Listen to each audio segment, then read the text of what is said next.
whatever. Once you accept that premise. Yeah, he can do whatever he wants. Well, here we see.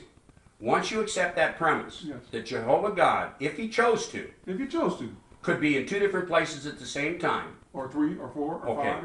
Okay. Yeah. Then that presupposition okay. substantiates the credibility of the point that I just made. In other words, it opens the door that's possible. Right. What I'm saying is possible.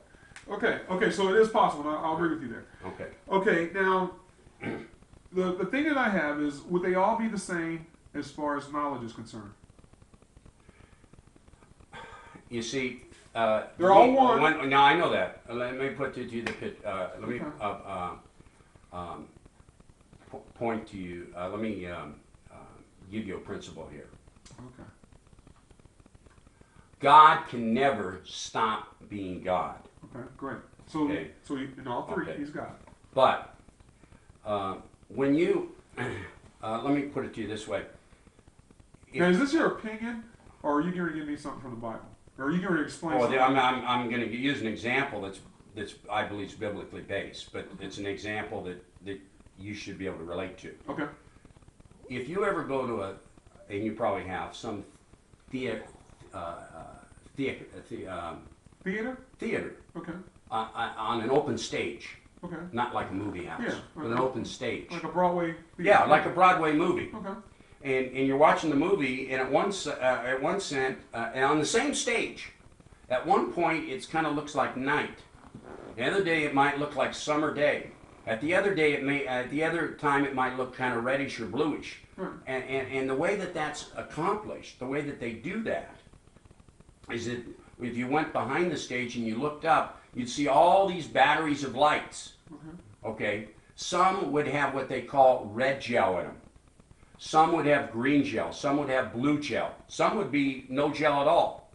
And so then I don't know how they do it nowadays. They may do it computerized nowadays, but they used to have a big machine there, and you'd move these levers. And by moving these levers, you turn off certain lights, and you turn on certain other lights. You get different effects. Yeah, so by moving these levers, you get a red effect, and by moving these levers, you get a blue effect. And a sunny effect, and a night effect. Okay, that's how they do it. But the bottom line is, at all time, the light is but the bottom line is, with all those lights, regardless of the effect that you see on the stage, it's all the same light. It's all the same light. It just takes on a different appearance for the sake of the scene. And that's what we're saying that Jesus has done. Jesus has taken on, for the sake of the scene, he has limited himself. He's not God, he's God and man, but he's limiting himself and put himself under certain restrictions for our benefit. Certain restrictions. Okay, I heard that. Yeah. You said he put himself under certain restrictions. Correct. Oh, when he became, you're saying when he became a man. Correct. Okay. Okay. And that ties in with Hebrews, right?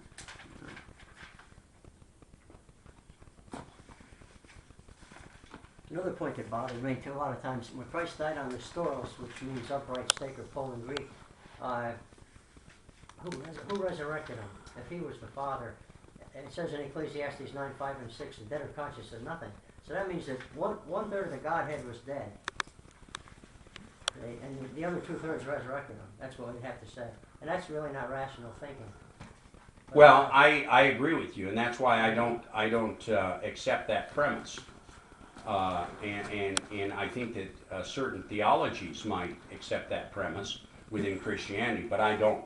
I can see but to answer your question, in John 2:19, it says this. Wait, let me get there. One part of your question. Okay. John. I can't see, so I can't even. That's all right. I'll read it. John 2:19, Jesus answered and said to them, "Destroy this temple, and in 3 days I will raise it up."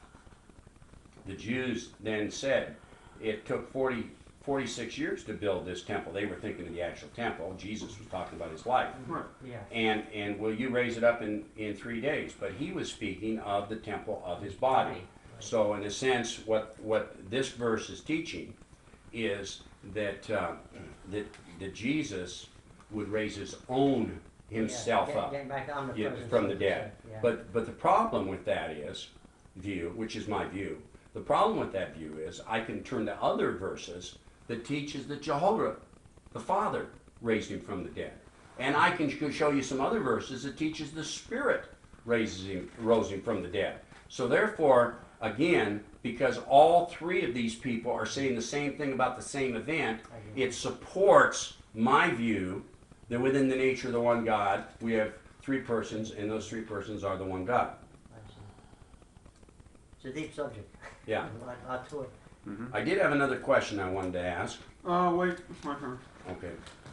I wanted to see if you were paying attention. I just remember when I was a small kid. When I was a small kid, certain Right. things